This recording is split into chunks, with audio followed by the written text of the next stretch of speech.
श्रीराम समर्थ. नामाशिवाय कशानेही समाधान नाही. मनुष्य चूक करतो आणि देवा क्षमा कर म्हणतो, पण पुन्हा पुन्हा चुका करीतच राहतो. हे काही योग्य नव्हे. अशाने काही त्याला देव क्षमा करणार नाही. देवा क्षमा कर हे म्हणणे इतके सहज होऊन बसले आहे की त्याचा अर्थच आपल्या ध्यानात येत नाही.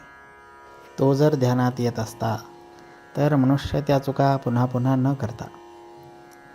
अशा रीतीने आपण आपल्या बुद्धीच्या बळावर परमेश्वराला फसवू शकणार नाही.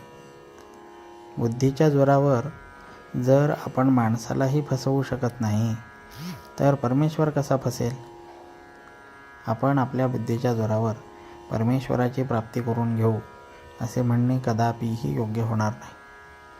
तेव्हा शरणागतीशिवाय मार्ग नाही, ते तुम्ही करा. समाधान काही परिस्थितीवर अवलंबून नाही. कितीही पुराणे वाचली, ग्रंथ मुखोद्गत केले, प्रवचने ऐकली तरी मनाला समाधान लाभणार नाही. त्याप्रमाणे थोडे तरी आचरण केले पाहिजे, नामात राहिले पाहिजे. नामाशिवाय इतर कोणत्याही गोष्टीने पूर्तता येऊ शकत नाही. नामाशिवाय खरे समाधान मिळणार नाही. तेव्हा तुम्ही भगवंताला अनन्य भावाने शरण जाऊन त्याचे नाम आवडीने आणि सतत घ्या. एक गरीब वारकरी पंढरपूरला चालला होता. मोठ्या कष्टाने तो पायी चालला होता.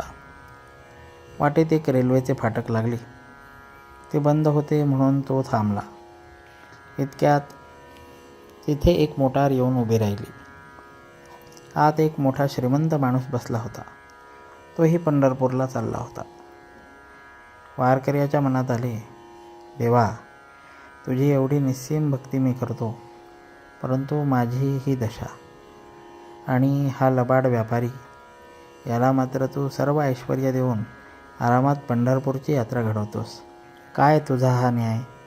एवढ्यात मोटारीचे दार उघडून 2 नौकरांनी त्या श्रीमंत माणसाचे हात आपल्या खांद्यावर घेऊन त्याला खाली उतरविले. तो पांगळा होता.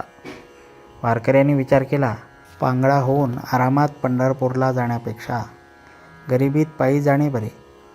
आपल्याजवळ जे नाही ते ज्याच्यापाशी आहे तो सुखी असला पाहिजे हे आपण धरून चालतो, पण तसा तो नसतो.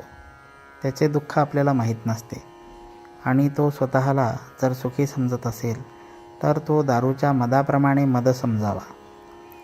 आहे त्या परिस्थितीमध्ये समाधान मानणे हाच विषयाची पकड ढिली करण्याचा उपाय आहे. आपली परिस्थिती ही परमात्म्याच्या इच्छेने आली आहे असे आपण म्हणूया.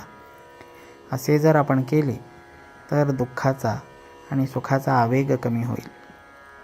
ज्याचे समाधान भगवंतावर अवलंबून आहे त्याचे समाधान कोणत्याही परिस्थितीमध्ये टिकेल. जानकी जीवन स्मरण. जय जय राम.